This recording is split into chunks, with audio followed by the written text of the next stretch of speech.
Chicken pakora.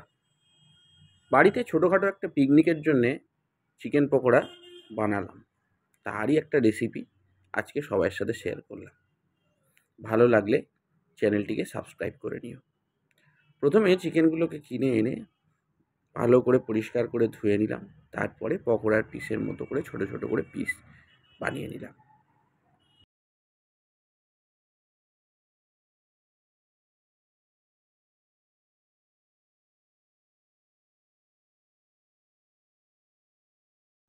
এরপর chicken কাটা হয়ে গেলে ভালো করে লেবুর রস চিকেনের মধ্যে দিয়ে চিকেনটাকে ম্যারিনেশনের জন্য রেডি করতে শুরু করলাম।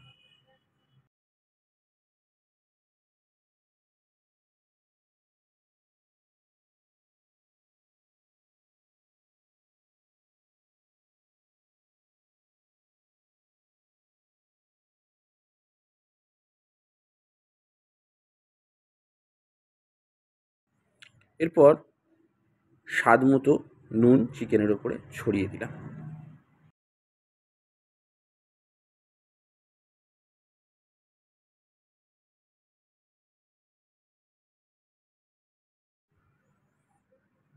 এরপর হলুদও চিকেনের ওপরে ছড়িয়ে দিলাম।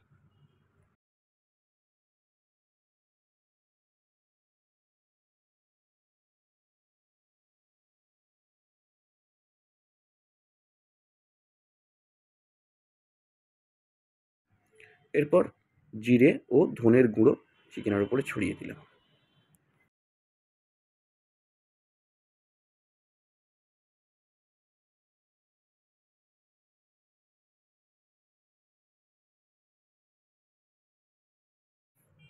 এরপর ঝালের জন্যে পরিমাণ মতো লঙ্কার গুঁড়ো চিকেনের ওপরে ছড়িয়ে দিলাম,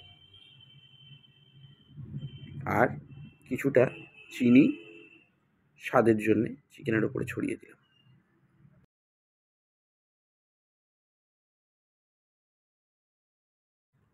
এরপর একে একে আদা, রসুন ও কাঁচা লঙ্কা বাটা চিকেনের ওপরে দিয়ে দিলাম।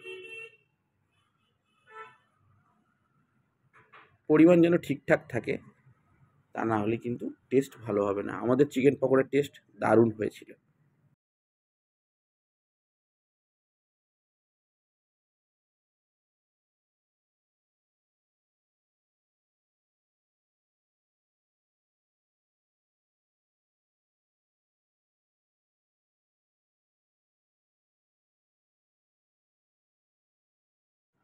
এবার কিছুটা সয়া সস চিকেনের ওপরে দিয়ে দিলাম কালার এবং ফ্লেভারের জন্যে।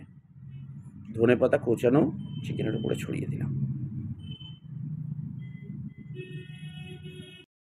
এরপর ডিম ফাটিয়েও চিকেনের মধ্যে দিয়ে দিলাম।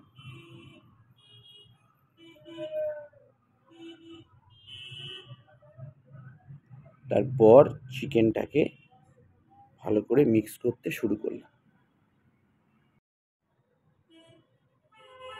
মিক্স করার পরে কিন্তু হাত জ্বালা করবে, কারণ শুকনো লঙ্কা গুঁড়ো ও কাঁচা লঙ্কা রয়েছে, তো হাতে বরফ দিতে পারেন, জ্বালা তাড়াতাড়ি কমে যাবে।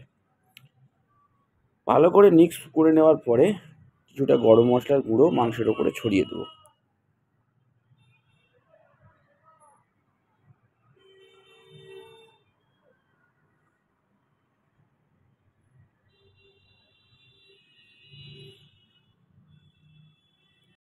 এরপর ঘন্টা তিনেক ম্যারিনেশনে রাখার পরে কর্নফ্লাওয়ারের সাথে মিক্স করে চিকেনটাকে ভাজতে শুরু করে দেওয়া হবে, এবং ভাজা হয়ে গেলে চিকেন পকোড়া রেডি।